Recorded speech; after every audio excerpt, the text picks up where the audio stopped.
इस बात से इनकार नहीं किया जा सकता कि भारतीय सैन्य प्रतिक्रियाओं ने 2020 से चीन को रणनीतिक जीत से वंचित रखा है। बीजिंग को दुस्साहस करने की कीमत का एहसास कराया गया है।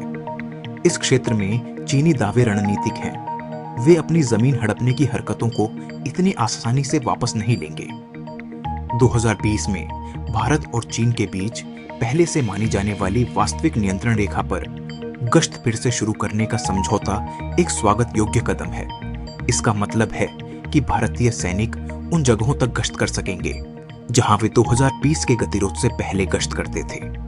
कथित तौर पर समझौते में देपसांग मैदान और डेमचोक के दो प्रमुख शेष घर्षण बिंदुओं पर पीछे हटने की बात कही गई है, जिस पर चीनी पक्ष ने चर्चा करने से भी इनकार कर दिया था। हालांकि अधिक विवरण के अभाव में समझौतों के पूर्ण महत्व का आकलन करना मुश्किल है।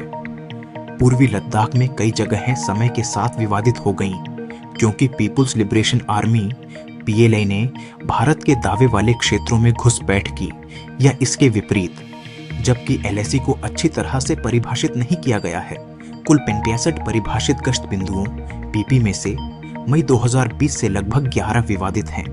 पेंगोंग के उत्तरी तट पर सिरिजाप रेंज में फरवरी 2021 में विघटन समझौता हुआ था और 20 अप्रैल 2020 की यथास्थिति बहाल कर दी गई थी। इसी तरह सितंबर 2020 में कैलाश हाइट्स पर कब्जा करने के लिए पीएलए के उकसावे भरे कदम को भारतीय सेना द्वारा विफल करने के बाद फरवरी 2021 में पेंगोंग त्सो चुशुल क्षेत्र के उत्तर और दक्षिण से पीछे हटने तनाव कम करने पर दोनों पक्षों के सहमत होने के बाद शांति बहाल हुई। गलवान घाटी, चांगलुंग नल्ला, हॉट स्प्रिंग्स और चांगचेनमो घाटी के कोंगरुंग नल्ला में पीएलए की घुसपैठ, जहां इसने भारतीय सैनिकों के लिए एक क्षेत्र निषेध बनाया था, दोनों पक्षों द्वारा जून 2020 में पीछे हटने पर सहमत होने के बाद अपेक्षाकृत शांतिपूर्ण रही है। कोर कमांडर स्तरीय बैठकों के 21 दौर के बावजूद देपसांगो और डेमचोक क्षेत्रों में स्थिति गतिरोध बनी रही। देपसांग में घर्षण बिंदु 2020 के गतिरोध से पहले के हैं। पीएलए 2009 से ही ट्रैक जंक्शन नाला से दक्षिण में बर्त से देपसांग मैदानों में आक्रामक कदम उठा रहा है और 2011 में देपसांग मैदानों में घुसने के लिए राकी नाला से 30 किलोमीटर लंबी सड़क का निर्माण किया।